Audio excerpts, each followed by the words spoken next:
வணக்கம் சார். வணக்கம் சார், இந்த குரு பயிற்சி நம்ம மக்களுக்கு எப்படி சார் இருக்க போகுது? நவகிரகத்துல மிக முக்கியமான கிரகமாக பார்க்கப்படக்கூடியது குரு பகவானுடைய பயிற்சி. சோ பொதுவா சாமானியர் தொடங்கி வெகுஜன மக்களா இருக்கக்கூடிய நம்ம எல்லாருமே ஒரு நல்ல விஷயத்தை தொடங்கணும்னு சொன்னா குரு பலன் இருக்கா அப்படின்னு தான் பார்ப்பாங்க ஜாதகர்கள். அது கல்யாணம் பண்றதா இருக்கட்டும், காது குத்துறதா இருக்கட்டும், ஒரு வீடு வாங்குறதா இருக்கட்டும், ஒரு பால் காய்ச்சறதா இருக்கட்டும், சுபகாரியம் அப்படின்னு எடுத்துக்கிட்டாலே குருவினுடைய ஆதிக்கம் ஒரு ஜாதகத்துக்கு குரு பலன் தரக்கூடிய இடத்தில் இருந்தால் அவங்க எதை வேணாலும் செய்யலாம் அப்படின்னு நம்ம சொல்லுவோம். சோ அப்படிப்பட்ட நவகிரகத்துல நல்ல கிரகமாக விளங்கக்கூடிய குரு பகவான் கிட்டத்தட்ட ஒரு வீட்டுக்கு ஒரு வருட காலங்கள் இருந்த ஒரு பலன் தருவாரு. சோ இந்த குரு பெயர்ச்சி வாக்கிய பஞ்சாங்கப்படி வரக்கூடிய மே மாதம் 26ஆம் தேதி இப்ப இருக்கக்கூடிய மிதுன ராசியில இருந்து தன்னுடைய அடுத்த ராசியான கடகத்துக்கு பயிற்சி ஆகிறார்.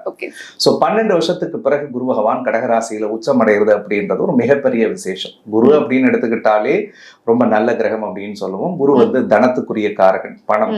அதே மாதிரி குரு குழந்தைக்குரிய காரகன். குரு கல்விக்குரியவர், ஞானத்துக்குரியவர், அறிவுக்குரியவர், சிந்தனைக்குரியவர் அப்படின்னு நம்ம அடுக்கிக்கிட்டே போலாம்.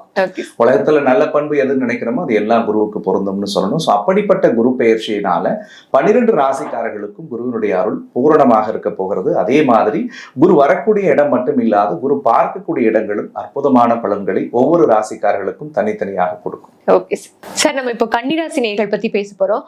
அவங்களுக்கு இந்த குரு பயிற்சி என்னெல்லாம் அள்ளி தர போகுதுன்னு தெரிஞ்சுக்கலாமா சார்?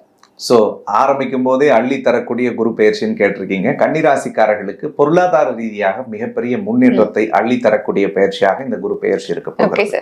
குறிப்பா கன்னியை பொறுத்த வரைக்கும் கடந்த ஒரு வருஷத்துல 10ல குரு இருக்கும் பொழுது அவங்க வேலை சம்பந்தமான விஷயங்கள்ல நிறைய அழுத்தங்களை அனுபவிச்சாங்க. பண விஷயங்கள்ல நிறைய தடுமாற்றங்கள் அவங்களுக்குள்ள இருந்தது. அந்த 2 விஷயத்துல பெரிய தீர்வை கடவுள் தரப்போறார். அதே மாதிரி லாபஸ்தானத்துல குரு உச்சம் அடையும் பொழுதெல்லாம் அவருடைய வாழ்க்கைக்கு ஒரு மிகப்பெரிய மாற்றமும் திருப்பமும் வளர்ச்சியும் ஏற்படும். ஏன்னா இவங்களுக்கு 4வது வீட்டுக்கு அதிபதியும் 7வது வீட்டுக்கு அதிபதியும் தான் குரு பகவான். 4வது வீடு ஒரு ஜாதகனுக்கு சுகஸ்தானத்தை குறிக்கும். அப்ப தாய்க்கு உடல்நலத்துல ஏதாவது பிரச்சனை இருந்துச்சுன்னா சரியாகும். தாய் பூமியை விட்டு, தாய் நாட்டை விட்டு, சொந்த ஊரை விட்டு வெளியில இருந்தவங்க எல்லாம் திரும்ப சொந்த ஊர் சொந்த நாட்டுக்கு சுகத்தோட திரும்பக்கூடிய வாய்ப்புகள் இருக்கு. தட் மீன் ஒரு பெரிய பிசினஸ் மேனாவோ ஒரு ஆண்டர்பிரனராவோ அந்த இடத்துக்கு அவருடைய ஆட்சியை நிலைநிறுத்தக்கூடும். அதே மாதிரி வீடு வாங்கணும், வீடு கட்டணும், பல நாள் கனவுகள் எல்லாம் இந்த காலகட்டத்துல நனவாகும். வண்டி வாகனம் ஏதாவது வாங்கணும்னு நினைக்கிறவங்களுடைய கனவுகள் கடவுளுடைய அருளோடு கூடி வரக்கூடியதாக இருக்கும். சுபகாரியங்களை வீட்டுல பண்ணணும் சார், கல்யாணம் பண்ணணும், காது குத்தணும், வேற ஏதாவது ஒரு நல்ல விஷயங்களை என் குழந்தைகளுக்கு செஞ்சு பார்க்கணும்னு விருப்பப்படுறீங்கன்னா சத்தியமாக வீட்டுல ஒரு மங்கள காரிய சத்தம் இந்த வருஷத்துல கேட்க போகிறது. அதே மாதிரி 7ஆம் இடத்தின் அதிபதி குரு உச்சம் அடைகிறதுனால திருமண வயசுல இருக்கக்கூடிய கன்னிராசிக்காரர்கள் பல பேருக்கு இந்த வருடத்தில் திருமணம் கூடி வரும். ஏற்கனவே கணவன் மனைவியா சண்டை சச்சரவோட பிரிஞ்சு வாடுறவங்க சேருவாங்க. விவாகரத்து வரைக்கும் அப்ளை பண்ணவங்க கூட திருப்ப வாபஸ் வாங்கிட்டு ஒன்னா சேர்ந்து குடும்பம் செய்யறதுக்குரிய வாய்ப்புகள் இருக்கு. கல்யாணம் ஆகி குழந்தை இல்லாத கன்னிராசிக்கு இந்த வருஷத்துல குழந்தை பிராப்தத்தை கடவுள் 100% கொடுப்பாரு. அதே மாதிரி முக்கியமா 10ல குரு இருந்த காலகட்டம்லாம் இந்த ஒரு வருஷமா நிலையான வேலை இல்லை, நிலையான பொருளாதார முன்னேற்றமும் கிடையாது.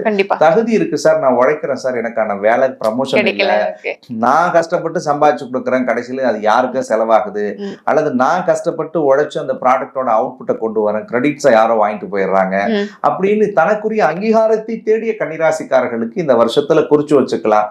புதிய பட்டம், புதிய பதவி, புதிய பொறுப்பு, புதிய புகழ் சத்தியமாக உங்களுக்கு வருகிறதுன்னே சொல்லலாம். கை நிறைய பணம் வச்சு செலவு பண்ணக்கூடிய காலமாக இருக்க போகிறது.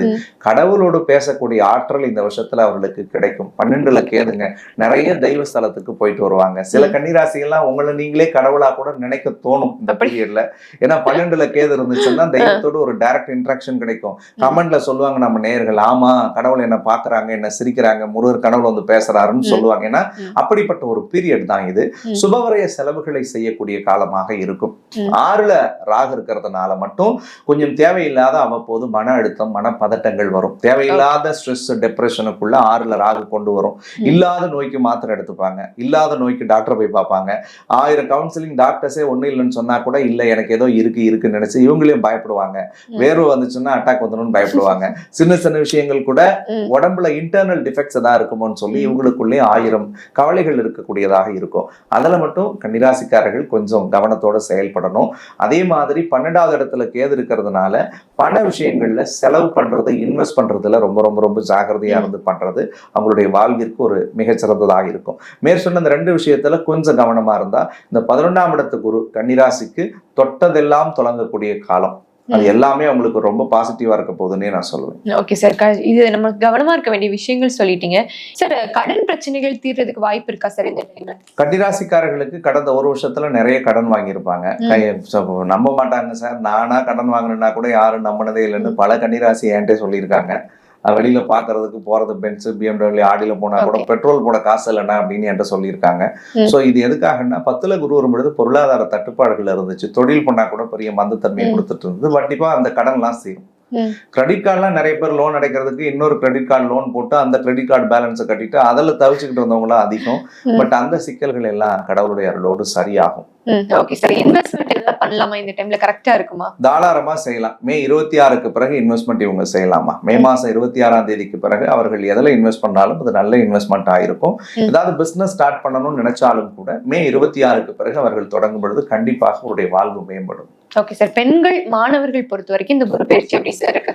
பெண்களுக்கு இந்த குரு பயிற்சி ரொம்பவே ஒரு அற்புதமான குரு பயிற்சியா இருக்க போகிறது. பல தொழில் முனைவோர்களை இந்த குரு பயிற்சி உருவாக்க போகிறது. பல பெண்கள் எல்லாம் எங்களுக்குள்ள திறமை இருக்கு, ஆனாலும் வெளியில வர முடியல, எங்களுக்குள்ள எவ்வளவு விஷயங்கள் இருந்து கூட எங்களால செயல்படுத்த முடியல, ஒரு சின்ன ஸ்பார்க், ஒரு சின்ன எக்ஸ்டர்னல் சப்போர்ட் எங்களுக்குள்ள அல்லது இன்டர்னலி எங்களுக்கு வீட்டுல இருக்கிறவங்களே யாராவது சின்னதா உதவி பண்ணா கூட எங்களால பெரிய அளவுல ஷைன் பண்ண முடியும் அப்படின்னு நினைச்சிட்டு இருந்த கன்னிராசி பொம்பளை பிள்ளைங்களுக்கு இந்த வருஷத்துல கண்டிப்பா ஒரு சுடர் விளக்காயினும் தூண்டுகோலாக இருந்து உங்களுக்கான ஒரு சோழ கடவுள் கொடுக்க போறாருங்க. அது உங்க வீட்டுல இருந்து வரலாம், உங்களுக்கு பிடிச்சவங்களா இருக்கலாம், அல்லது வெளியில இருந்து அறிமுகமாகக்கூடிய நபர்களா இருக்கலாம். சோ யாரால் வேண்டுமானாலும் கன்னிராசிக்காரர்களுக்கு தொழில் ரீதியான வளர்ச்சிகளில் பெரும் பங்கு இந்த வருஷத்துல ஒரு பெரிய முன்னேற்றத்தை தரக்கூடியதாக இருக்கும். ஓகே சார், ஆல்ரெடி நமக்கு கவனமா இருக்க வேண்டிய ஒரு சில விஷயங்கள் சொல்லுங்க, அதை தவிர்த்து ஏதாவது இருக்கா சார்? முக்கியமான விஷயம் 7ல சனி, கண்டக சனியா இருக்கு. 7ஆம் இடத்துல சனி இருந்துச்சுன்னா கள்ளக்காதல் வரும், அதுல ரொம்ப ஜாகிரதையா இருக்கணும். சனி இருந்துச்சுன்னா அஃபேர் வரும், இல்லீகல் ரிலேஷன்ஷிப்ஸ்குள்ள அதை என்டர்டெயின் பண்ணும். ஏற்கனவே ஒரு நல்ல உறவுல இருந்தீங்கன்னா அந்த உறவுக்குள்ள தேவையில்லாத கலகங்களை கொண்டு வரும். அப்ப என்ன, ஃபேமிலி விஷயங்களை 3வது நபர்களை இன்டர்ஃபியர் பண்ண அலோவ் பண்ணாதீங்க. உங்களோட சீக்ரெட்ஸை வெளியில போய் யார்ட்டையும் நீங்க ஷேர் பண்ணிக்க வேணாம். அந்தரங்க விஷயங்களை பொது வழியில் பேசுவது தவிர்ப்பதே கன்னிராசிக்கு ரொம்ப நல்லது. ஓகே சார், இவங்க எந்த மாதிரி தெய்வங்களை சார் வழிபடணும்? கன்னிராசிக்காரர்களை பொறுத்த வரைக்கும் பெருமாளுடைய வழிபாடு அவர்களுக்கு மிகச்சிறந்த பலன் தரும். பக்கத்துல சனிக்கிழமை அன்னைக்கு ஏதாவது திருமாலுடைய திருக்கோவில் இருந்துச்சுன்னா ஒரு புடி துளசி மாலை அந்த பெருமாளுக்கு வாங்கி கொடுத்து அவங்க மனதார வழிபட்டு வரும் பொழுது கண்டிப்பாக அவருடைய மனக்குறைகள் தீரும். மெயினா செல்வத்துக்கு அதிபதியான கடவுள் அவர் அப்படின்றதுனால 10ல குரு இருக்கும் பொழுது இழந்த பணத்துக்கும் இழந்த வேலையிலிருந்தும் ஒரு பெரிய வளர்ச்சியையும் திருப்பத்தையும் தரக்கூடிய அடிப்படையில அள்ளி கொடுக்கறதுக்கு இந்த வழிபாடு அவங்களுக்கு பலன் தரக்கூடியதா. கண்டிப்பா சார், கண்டிப்பா. நன்றி சார். நன்றிமா.